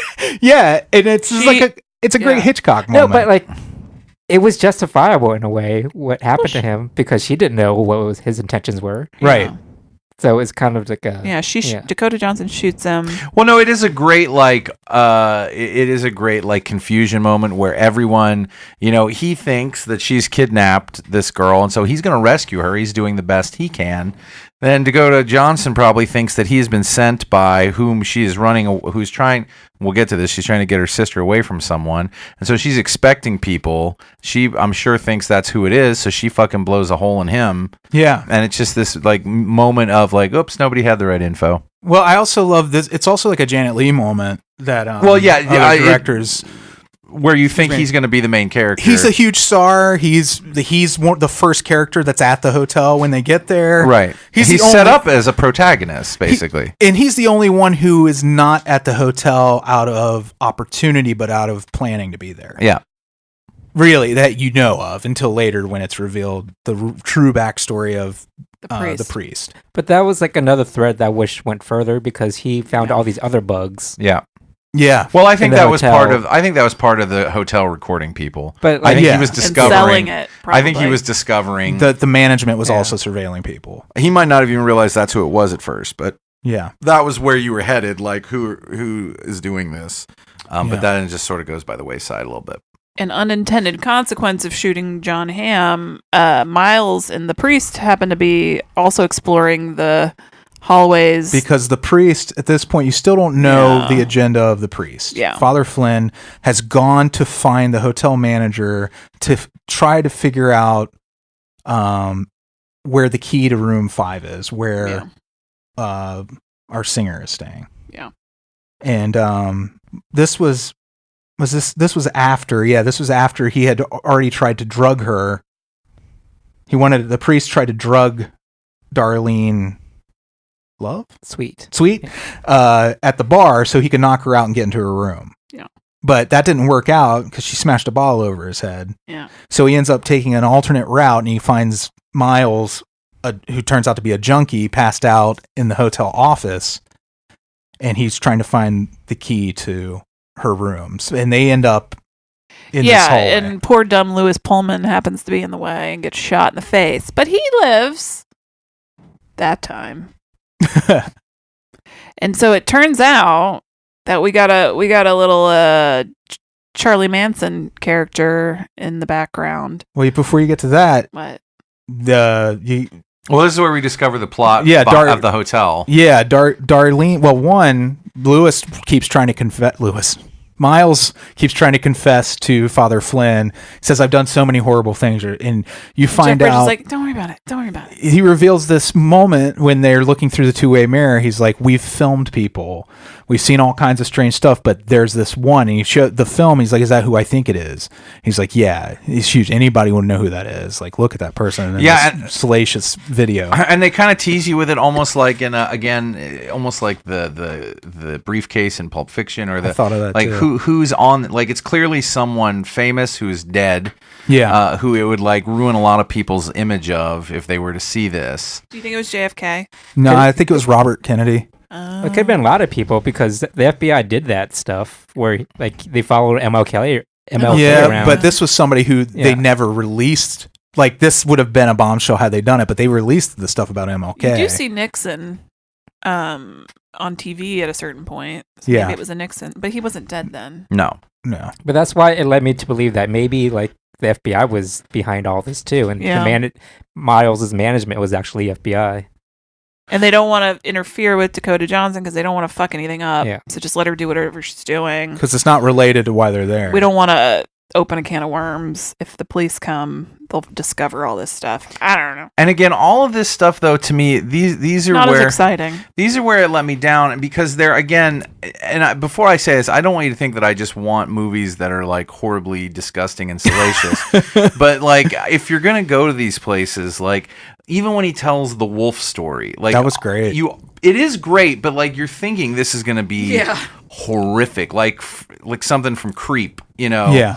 And then it turns out not. No, you're like, I got the same feeling. Just the way he set up certain shots. You expected something more darker and scarier, especially the scenes in the hallway. Yeah. You know what I like about this though? Coming out of the dark, the shadows. It played. That was like really scary to me. I feel like it kept everything kind of light. Yeah, and that's fine. But like and like you said, he's probably trying to subvert.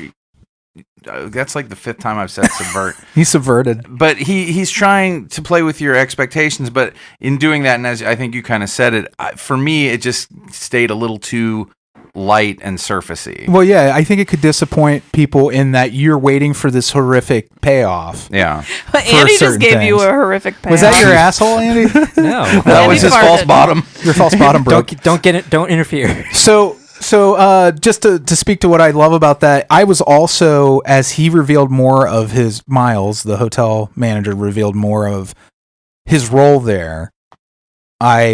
At first, I was disappointed that the stories he was telling weren't more interesting, that they didn't tie up. But then the more I stewed on it, the more I felt about it the way I feel about every time I reread The Shining. The more he slipped in it. So much of what I love about The Shining, I just finished rereading it again, is it's so great. The blanks my imagination filled in as I sat on it and then put time between the first reading of it and now.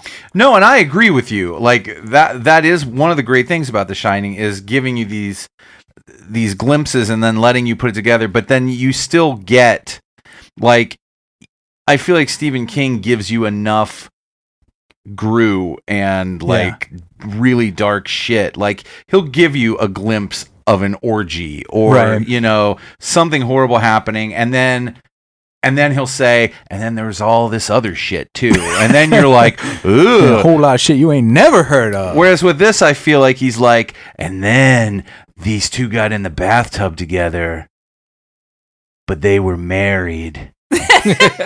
And they were just taking a bath. They were dirty. But that wolf story really worked for me because it hinted at something. It definitely a whole nother story that we don't get any of. You're right, and I like that personally. It did hint at like what is the deal behind that, but then it finished in this very like, oh, all right. Kelley. Oh yeah, I get it. If you need to stop saying subvert, I can give you pervert. Ostensibly, I would love to. Topple. Thank you. Undermine. Undermine. That's a good one. All Yeah. right. Vitiate Oh. Robust. and debase. Mouthfeel. So Chris Hemsworth. So wait, before you get to Chris Hemsworth, Holy there's a Christ. really important plot point that happened before that, and that's Darlene and Becky. No, Darlene and Father Flynn have a come to Jesus moment together where he fesses up to who he really is, and why he tried to knock her out. He's a heister. Now, what I really do like about this movie is the dementia subplot. Yeah, that was really sad. It was really sad, and I think it really worked because the one really true moment of tension for me in this movie was born out of that, where he couldn't fucking remember his name. Oh yeah. Yeah, that was sad. It was sad, but it was also like, And it shit, worked. what are you gonna do? Well, I thought Like- about this too, like, you know, and when we get to like the themes of the movie, like there's a really great thing I think Goddard did that kind of slipped under people's noses with that. But like, this conversation he has with her is he forgot his dementia. He forgot what room the money was buried in. Right. So Father Flynn, by the way, we get through tidbits in his own telling that he has memory problems. Yeah. And it's getting worse and it's getting bad. But 10 years ago, him and Nick Offerman and another His dude, brother, his Nick brother, Offerman. stole a bunch of money and they had to split up to Can we get talk away from about- the cops. So he was coming back to get that money. The Like, he knew it scene, would the be buried heist there. scene, wasn't that the way that was shot? Well, one, Tahoe's beautiful. I love that area. I've been there Mountains once. scare and I want to me. go back.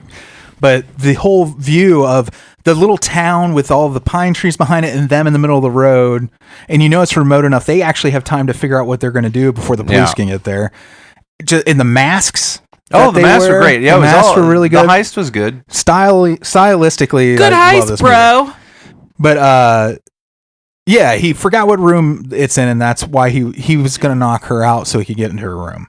But she's like, we could share the money. And then they go. And so that's a really great scene. Well, I think he tells her they'll He show does, her money. yeah. Like, Yeah. that's why she should help him. Yeah, so they decide to do that. That's a really great scene where they're aware that there's that two-way mirror. So just in case anybody's watching, she's going to sing to cover any noise. And he's hidden between the beds and getting under the floorboards. And so just in case anybody's watching and listening, they won't see or hear anything. And that was a fun And she intense claps. scene. Was she singing "Can't Hurry Love" in that scene? Yeah. Or was- and she would clap at certain points whenever he was hammering his crowbar into the floor. She would clap, and they timed it together. It was like they were performing a She song. had a together. beautiful voice. Oh yeah. Oh, yeah. Really, really good. And really, I think she had to really be singing in all Yeah, those scenes. she Oh, yeah. she came from Broadway. Oh So yeah. she's actual. She's a Tony Award Yeah, winner. she nominee. You're a Tony was in the Color Award-winning Purple nominee. musical. Yeah, she's like really, really, really fucking good. Like it was a great scene, but I felt like that's one of the many times it could have used some editing. Yes. It just went on for a while. See, I kind of Yeah. liked reveling in some of those longer moments. I do agree the movie could be shorter though. Difference of opinion, brah. But the other thing that Are we I think it's ever gonna great- get to Chris Hemsworth? we will, it's such a small part of the movie. He's almost I know, but inconsequential. I mean, I'm just trying to get to the end. 'Cause that's how you felt the whole time. You didn't want to spend time in this awesome world. You just wanted to get out of it. I didn't find it to be awesome. I did. I wanted it Did to you be really? awesome. I don't- Last I'm not night you saying- said it wasn't a great movie. That you No, were a I little said disappointed. I said I like Cabin in the Woods better. Yeah. But I said that I love the movie itself was very good. And when I say awesome, I don't mean just the movie, but like it's an awesome setting. It's an awesome cast. It's really a cool Hitchcock remade Clue kind of feeling movie. I also said, I was like, this is just Clue at one Yeah. point. And I do want to reiterate, I do think it's a good movie. I liked the movie. Yeah. I think I just wanted it to be something different. Yeah, there's stuff I would definitely change. But I can't. But there's things I would. I mean, like if I had my druthers, like there would have been a direct connection to Cabin in the Woods at the end. I would have made everything darker and stickier. I'm cheap. I'm kind of a cheap rube. I was saying that all my tastes are rubish. I wanted there to be a monster at some point in this movie. Well, here's the funny Like- thing. I didn't Yeah. think there was gonna be until I started watching it. yeah, And then I thought maybe like we were completely misled by the trailer and there's like this supernatural twist with a twist, and then there wasn't. And then watching it, I thought, I don't think there would be, because someone would have spoiled that for me by now. Right, I thought so too. Like, it would have been a headline on Facebook, like, somewhere, backdoor sequel to Cabin in the Woods. Yeah, and so it is a good movie. It was an enjoyable movie. I really liked it. I just felt like it was not quite nothing had deep enough roots for me. And we'll really get to that, I think, with Chris Hemsworth's character, because that's where I thought it was going to get nasty. Yeah, agreed. It fizzled. I had to let go of when I was done and I was digesting this movie overnight. I had to let go of the importance of that character in order to really enjoy the movie. I get it. Yeah, that was who Dakota Johnson was saving her sister from, is this Charles Manson type figure that is Chris Hemsworth. And I feel like because the sister had gotten loose after John Hamm, untied her and tried to save her, and called him. So you think the priest and Darlene are going to get away with the money and everything's going to be fine when Chris Hemsworth and his culty cronies show up, and the movie that just kind of killed some of the pacing. I just felt I never felt threatened by him. He was never scary to me. Is it because you want to F him hard? His performance was too F him? Contemporary. It wasn't, like Kelley said, he didn't go far enough with it. It was more comical than like Insidious. I will agree, and I think that his portrayal, like, he was supposed to be this, like you said, like a Manson-type charismatic cult leader, but I think that they focused too much on the idea of making him charismatic. Like, Charlie Manson was charismatic to people who were broken. You know what I mean? Like, I don't know that any of us would have ever been like, I think we'd just been like, that dude's squirrely. But Chris Hemsworth's character was tall and beautiful and he probably smelled good, slinky, and there's no way that Charlie Manson smelled good. He just, I had think hip huggers on. They made him a little too much of a rock star, and he wasn't even that. Like, I mean, sure, we don't get much detail about him, so he was definitely disgusting, but, like, again, I don't feel like they made him enough of just like Andy said, a threat. I never felt like he just seemed like some dude who wanted to get laid and commit crimes. It felt like they were in different movies. Yeah. I Just do. like, I totally tonally. agree. I think he was miscast. And originally I know they wanted Matthew McConaughey to play that character. I felt he was misdirected. Like, I think he could have made this character scary, but You did love him so I don't. much. I feel really like- think there. I don't think he could have. I I feel disagree like with you completely. the director should have pushed him to make it grosser. I just think he wasn't written gross enough. I don't think enough thought was put into his backstory. You don't even have to see his backstory or know it specifically, but, like, if enough thought's put into it, you can sense it. Mhm. And I just think that this guy I feel like he was played as a con man, whereas, like, some of these, like, I think a cult leader who buys into their own hype is a little bit more It's scary. scary.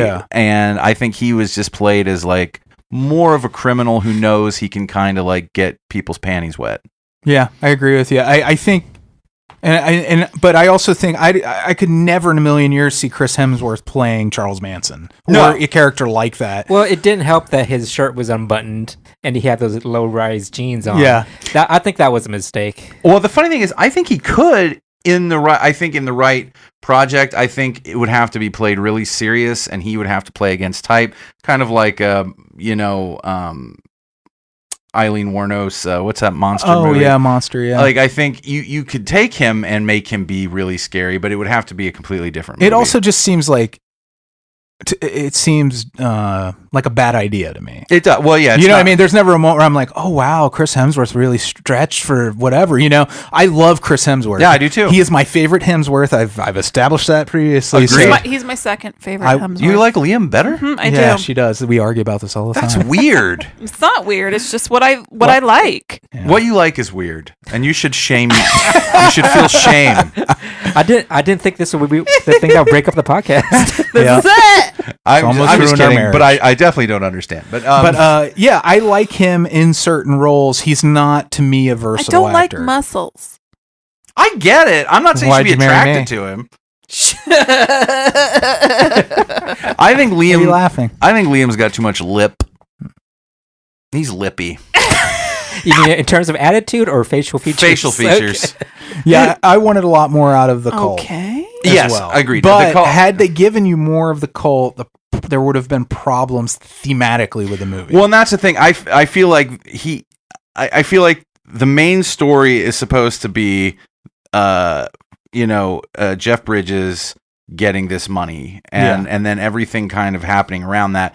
But I think there were just too many ideas, like you said, for the cult to work and be really good, it would almost have to be the focus of the movie, and it wasn't. Right. There were a lot of things that for it to work, they would have had to have been more the focus, and that would have changed what the movie was. I would have liked one change I would have made. I'm sorry, Andy. I just want to say real quick. The change I would have made was have the Chris Hemsworth character as a background piece that never touches any of the scenes that happen in the hotel. Right. And have the villain be the girl, the younger sister. Exactly. That would have been great. Be the dangerous one. That's what I was going to say. Like, that was all they needed to do, I felt, with the cult.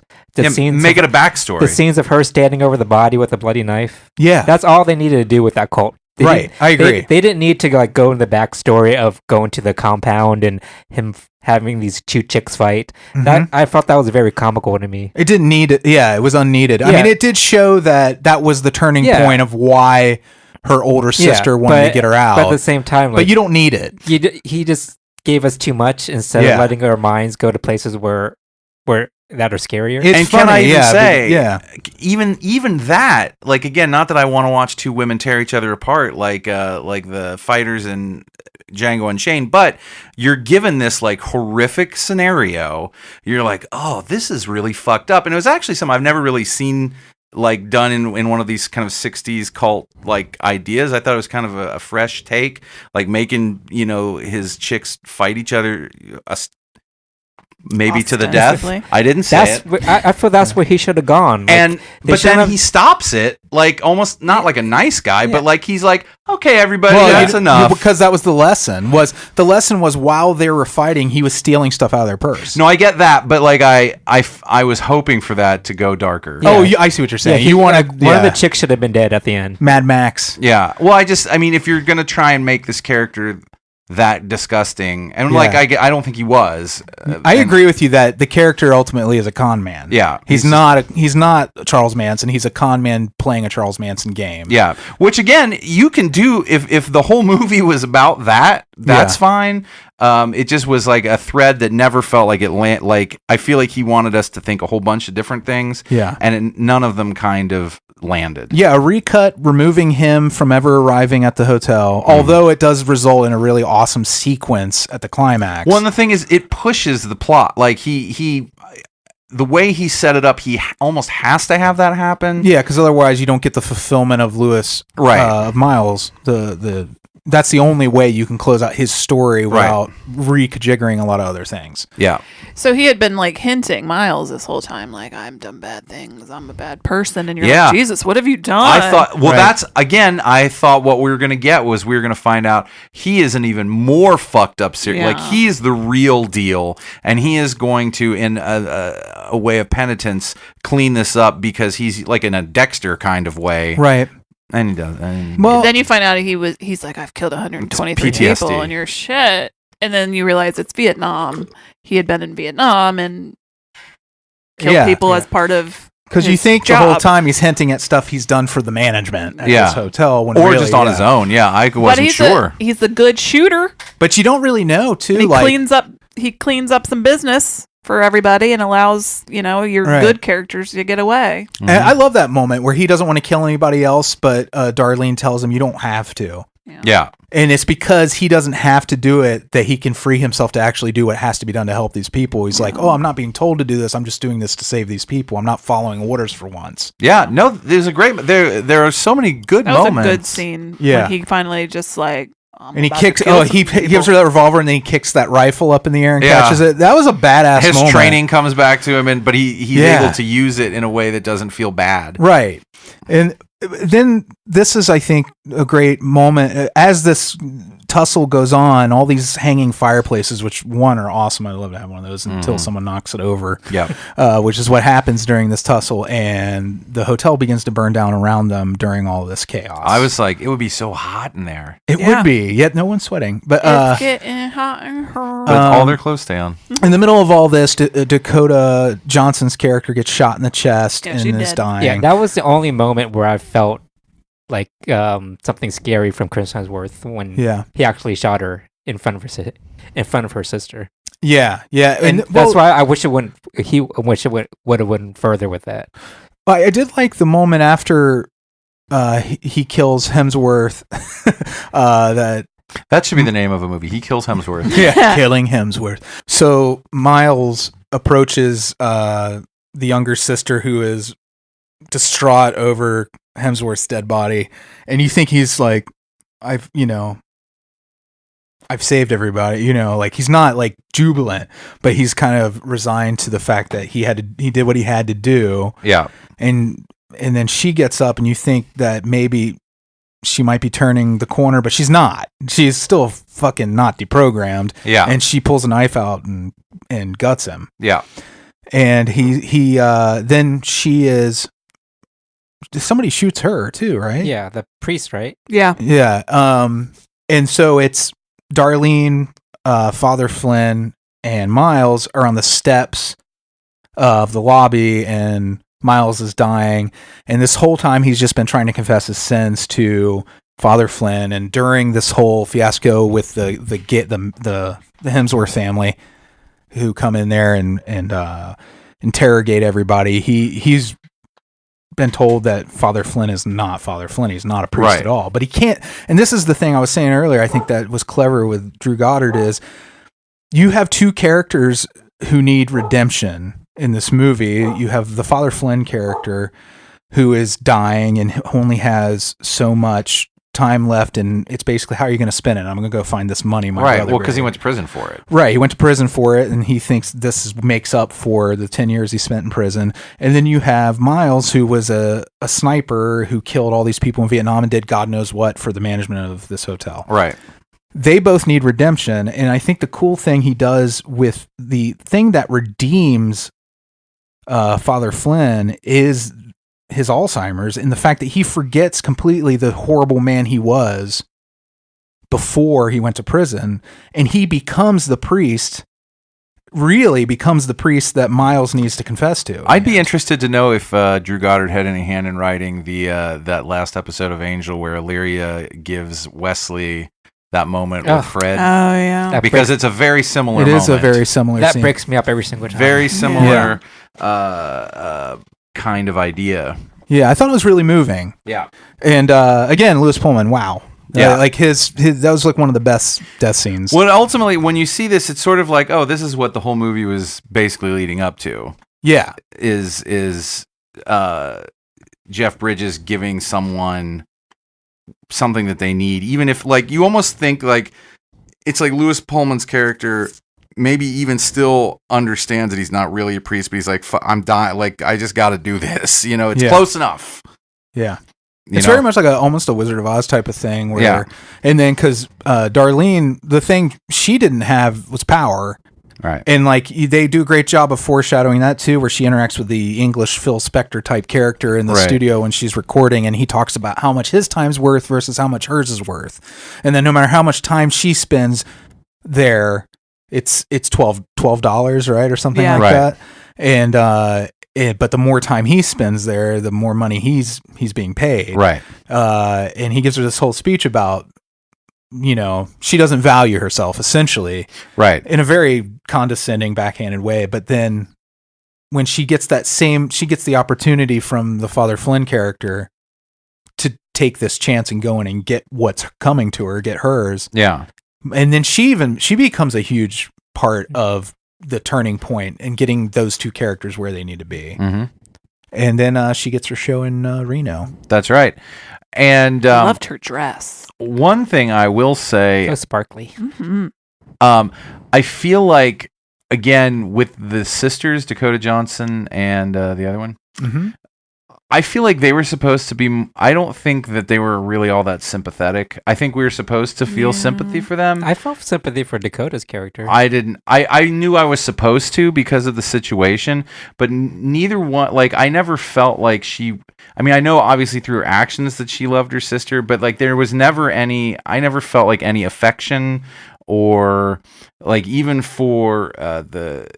Which one is Dakota Johnson? Is she the cult girl The or older the one. sister? She's the older sister. The one going to get her sister Yeah. out of the cult. All right.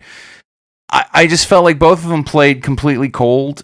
And, you know, again, Well, I felt like she had to play cold because that's what she had to like build herself up to not because they've been through a lot because they were abused by their dad. No, I get it. And then it's hinted that she killed her dad or something like that, right? Maybe. Oh, I didn't catch that. I mean, there was some Or that they hints. ran away for sure. Yeah, I saw they ran. I didn't realize that. But I I just- she killed him. always felt that she had to like steel herself up to like put up with the world, all that. You're been saying thrown- performance, though, right, Kelly? Yes, I And, get it. and okay. you're saying backstory. You're saying performance. Two different things. Yes, right? and I agree, and maybe even just the way they were written. Like, I agree with you.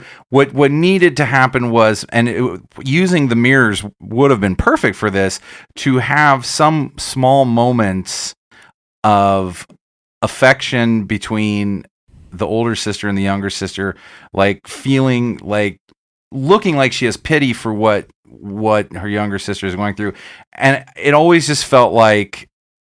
And like you said, a character like that, she might not have that. But like I feel like for a movie where you're supposed to maybe try to sympathize, like I don't feel like we were given a moment where there was any kind of genuine like it's just like, why are you even bothering to do this? It was a missed opportunity to Yeah. have like something where you're like, oh, now I'm in here. Now they're in my heart, and I don't want anything bad to happen to them. Yeah, Instead, you're like, these are two Yeah. people who are barely surviving. One of them has gone completely off the deep end, and the other one is so hard. Yes, thank you. That's exactly what I was trying to say. Yeah. Well, that's like you brought up performances. I had a big problem with the performance of the little sister. Yeah. I hate the crazy baby Oh Yeah. characters. the spider Yeah. babies. Yeah. Well, yeah, and her, I just again. No, I don't hate it, but I just felt that she didn't do It's a very cliche. Yeah. Oh yeah, see, I loved it. I loved when she ran across the lobby and grabbed onto the chandelier and was literally swinging from the chandelier. Like moments like that, in the moment where they just cut to her holding the bloody knife over the fire. Like there were little things. Yeah, I like those physically, parts. But yeah. like when she's skipping around. And Oh yeah, it was just too like it was too cliche. childish. Yeah. Well, I had That's right. trouble seeing her again. Like I'm like you. I liked those moments visually in I'm all about a Harley Quinn type. So that was fine, but I felt like again, I never really felt sorry for her the way I should have. Like the way that Oh, a yeah. story should make you feel sorry for someone. She felt dangerous from the get go. yeah. When he meets her on the beach, Yes. she was a little creepy. Yes. You're a little creepy. Didn't you think so? Oh, I Yeah. don't know. Totally. I mean, like, yeah, there was a vibe. Well, yeah, because she was just like, all right, I guess this is what we're doing now. Yeah, Cool. yeah, I did like So- how he renamed her Boots yeah. because that's very pimpish. Yes. And again, Because that's funny because Flavor of Love, there was a girl he renamed Boots on that show. Yeah. Oh, imagine if Flavor Flav played this character. That would have been better. and see, here's the thing. Crazy. I would have been all on board with the girl from the cult having no possibility at redemption, like her programming just being too strong and her being really basically a villain, if then we'd gotten a little bit of pathos Mm-hmm. from Dakota Johnson. Pathos. I would have liked to cut the Billy Lee character, the Mykonos. Charles Manson character out, and have her kill her sister Yeah. as part of the lead up and get everybody to this point at the end. Of course, then you don't get that great moment where there's all these other characters who are Right. aggressors coming in. You could have come up with something, I think, where maybe some of the management shows up to clean as cleaners Something. to kill everybody. That would have probably been more interesting to me to have characters come in who are supposed to wipe everybody out, who have no connection to these characters. Well, yeah, because now all these people know their deal. They have the fucking film. You know, where is even the I feel like you said, missed opportunities is a good way to put it. Yeah. I feel like this whole idea should have been workshopped a little bit more. Yeah. Maybe brought in some really good, like, script doctors. Well, I feel like the secrecy of this hurt the creative process a little bit because he didn't get maybe the input on little elements like that I think would have really plussed the movie. Agreed. Like, even when he was sending this screenplay out, it was like under lock and key. You couldn't keep a copy of it. All the executives who were reading this had to return it when they were done with it. Which, when you think about that, like, it's just not good enough for that. Like, it was good. It wasn't good enough for that. Yeah, the twists were not so unexpected that you would have to do that. They weren't worth that. And I get, you know, in the moment when you're writing something, sometimes you think you're doing something, like, you're like, holy shit, this is going to be. Yeah. And then with a little bit of time and perspective, you're like, that wasn't as big of a deal as I was making it into. I do have one question. Mm-hmm. Are Jeff Bridges' eyes really that blue? Yeah. Yes. Because holy shit. He's an angel from heaven. Like, I could just see myself doggy paddling in those crystal blue waters. I thought you were about to say something. Doggy styling. No, dog walking him. No, not Jeff Bridges. Cardi B. Me, like many other white people, we all Googled dog walking. I haven't. Oh, I knew that right. What is it? I didn't know. Cardi B threatened to dog walk Tommy Lauren, which I would love to see. What does it mean? It just means a wet ass whooping. Oh, okay. Basically, because you're like pulling her hair like. I will dog walk. Gotcha. It's a real badass whooping. I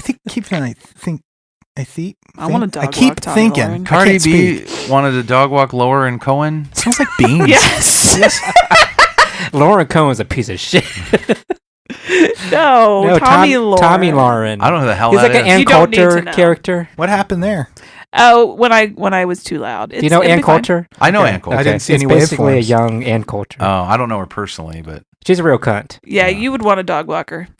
Yeah. Oh, she's just a disgusting, rotten cunt. no. Ew. They needed a little bit of that in this movie. Yeah. Some rotten cunt. Yeah.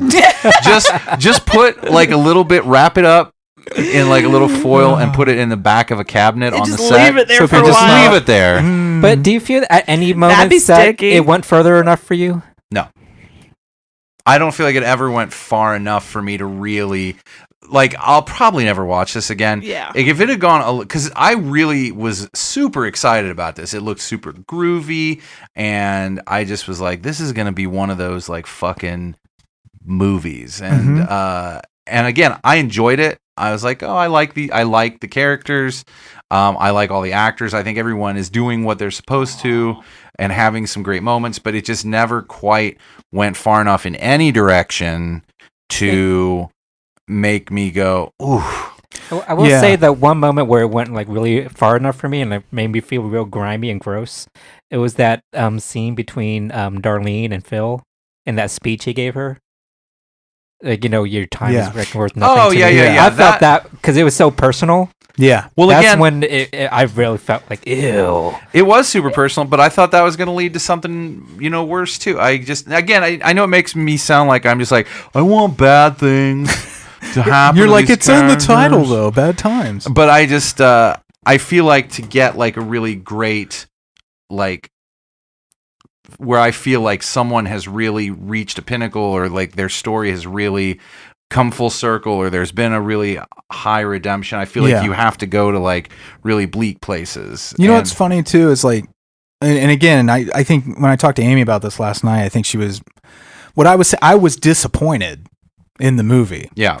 Because what I wanted out of the movie is not what it was. That's what I had. That's exact. But You're allowed to feel that way. I feel like I got something I didn't expect, that the more time I put between myself and thinking about it, the more I appreciate what he did, even though it's not what I wanted. Yeah. Sure. No, I and think Kelley can feel the way he You know what I feels. mean? No, I feel. No, I'm very only saying the way I feel. But I feel And very. then Andy can feel the way you do. Aside from I'm going to the- talk for Andy, though. I'm going to tell him how he feels. Aside from Because that my last time is part, not worth nothing. and I haven't really given it enough time and thought, and maybe I will come around to that. But everything else he said was basically exactly how I felt.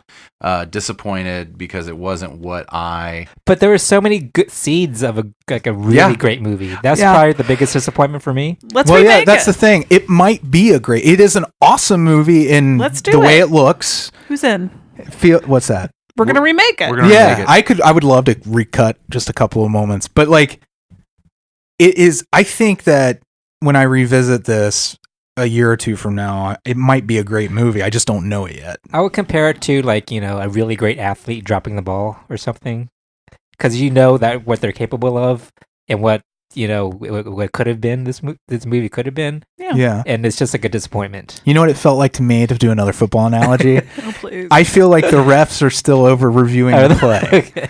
And everybody's looking at it and they're like, did he break the plane? Was his is knee down? it a touchdown or not? See, I feel it could have used more refs. He could have used some editing, like Yeah. refs edit the game. Oh, you know how refs do that? Yeah. Where they go back in and change things that happen in the game? Well, they make bad They calls. kind of do, actually. I really do. Just like I think for me, it just I felt like there was so many times where I was like, oh, everything's just gonna be okay. Like, Oh, yeah. I felt like the stakes weren't the stakes weren't enough. Okay, for do me. you wish that there were Stakes. nobody got away and there were no heroes? No, that's not it at all. I wanted heroes. I just felt like Ooh, a hero would be really good, right? I am starving to death. all these hints that we're given about like really dark subject matter, like everything always like he kind of pulled the rug out at the last minute, like kind of like one of those like weird jokes where you think they're gonna say one thing and then they say the other. Like, Oh, yeah. I can't think of one at the moment, but like, Yeah, why the chicken cross the road? Democrats! yeah, I felt like it just kept getting pulled out. Ooh. Yeah, because it didn't want to get pregnant. You felt like this movie edged you. It edged me, but then it didn't give me the finish. Sweet release. You got cooked. So good movie, but I didn't love it. I liked it a lot. Yeah, Same. I agree. I think it's an awesome movie, You not guys are like repeating quality awesome. yourselves. I know, because it's so You important. need editing. We're this we need close editing. to a 2-hour show. Oh, are we? You're this close to a 2-hour show. Oh, are they? All right, everybody. Yeah. So I'm up next. Are we done? Bad Times at the Yeah, Hour. what you got? I'm up next. My pick this year is a movie I haven't seen since I was probably in single-digit age. High Spirits. Oh, yay. Peter Yeah, O'Toole. fun. Remind me Gutenberg. I don't remember. Peter It's- O'Toole, Daryl Hannah. Is it Yeah. is it like a ghost movie? Yeah, Yeah. it's a romantic Yeah. comedy. And Gutenberg, right? I think I goes don't. to Honestly, I didn't even look it up. It's Ireland. he goes to a haunted castle. Yeah. Like, it was a movie I remember watching Oh, a is- shit is- ton on cable. Is Peter the- O'Toole's in it. Is Yes. Gutenberg getting guidance from the ghost of Peter O'Toole or something? I think Daryl Hannah's the ghost. Daryl Oh, Hannah's I a think- ghost. I think Peter O'Toole is too. I don't remember. If I remember right, This Gutenberg falls in love with So- Daryl Hannah. This It's is like gonna be Splash, but with ghosts. The delight of me revisiting But this. do you have like some connection to it? I just remember watching it a lot on cable and loving it. I think Peter O'Toole wore like a red sweater or something. Like, it's something that stuck in my head that there was a red sweater. I Maybe, love maybe Pete- not. I love Who Peter knows? O'Toole. But do you remember liking it? Yeah, I watched it a lot. You hear her methodology. I always think almost picked Alvin and the Chipmunks, the movie, not any of the new ones, but like the old one where they go around in the hot air balloon. where the diamonds are in the Chipette's doll. Yeah, and the reason I thought I kept remembering Was that animated, like the Yeah. 80s animated? It was hand-drawn animated, Oh. and I just remember one of the villains always talking about his Pierre Cardin socks. And then you're like, you should have picked that. Yeah, Well, there's always next year. it's like Peter O'Toole's sweater. Yeah, I just remember. I could be wrong, but I feel like he was wearing a red sweater. Okay. We'll look for it. I love that way of picking a movie, though. It One was just little something thing. I watched when I was a kid that Sure. I liked.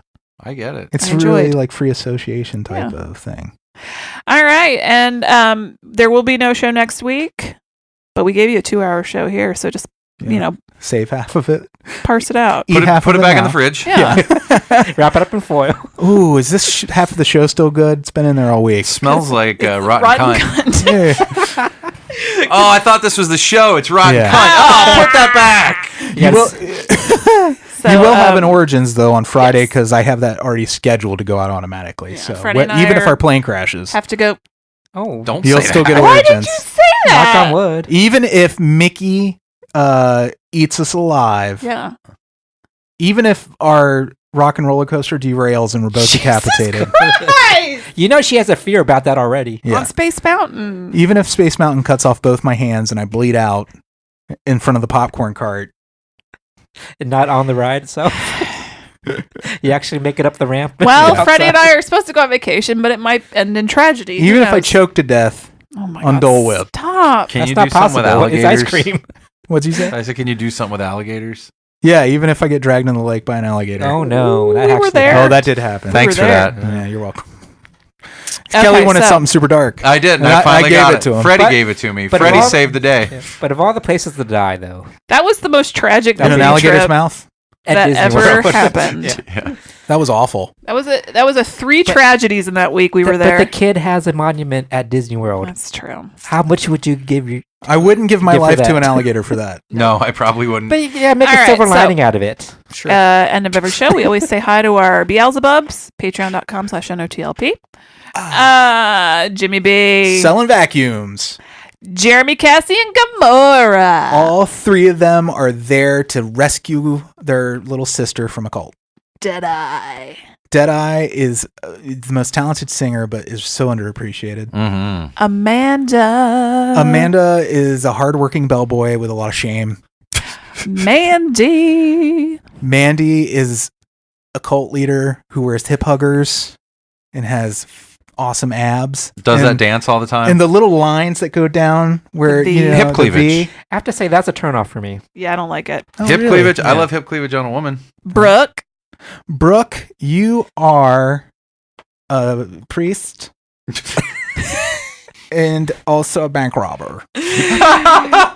Ernest. Ernest, you are a well-known senator that everybody loves, but people would be horrified if they saw the film of what you did. Tree and Alex. Tree and Alex, you were hiding behind the two-way mirror filming all that stuff, and you should be ashamed of yourselves too. Brandon Boone. Did he lie with a wolf? Brandon Boone lied with a wolf, and he just fucking cried. He does But it was have- okay, because by lied with, he just means he literally just lied with. Leave It that wasn't with it. sexual, but it wasn't not sexual. He does have a husky. Yep. Bill. Eee. Bill, you are so beautiful. Beautiful. Buildiful. Build-A-Bear? Blake. Blake, you're like the pines on the mountain and the still waters of Lake Tahoe. Mhm. Mark. You're like Sammy Davis Jr. Yes? eating a steak at Maurice Tiny Cove. And finally, Elise. She bet it all on black, and Yeah, she ended up did. with red. Oh, Kelly's a redhead. That's his wife. That's Get right. it? Mhm. Do you get that? Do you get it, listener? And she bet it all on black. You can use your imagination to She figure loves. out Ooh. what that meant. She wears a lot of black. Yeah, she just loves the Wesley Snipes too. Yeah. Passenger 57. That's her favorite No, movie. that's the Heinz sauce. Passenger. Yeah, Passenger 57. It is Passenger 57. Passenger 227. Passenger 227, Jack Dave's action movie. Wesley. Fuck, marry, or kill.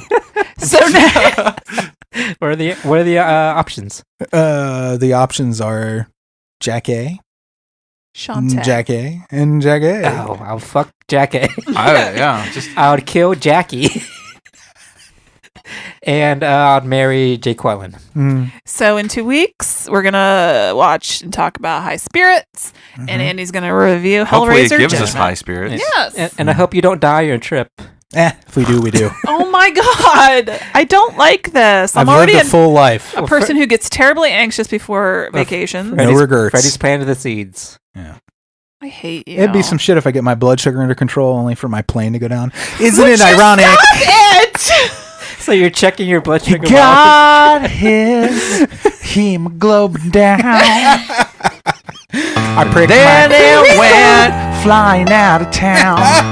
That's very good. I Thank am you. so angry at all of you right now. Yeah. All right, bye, listener. Goodbye.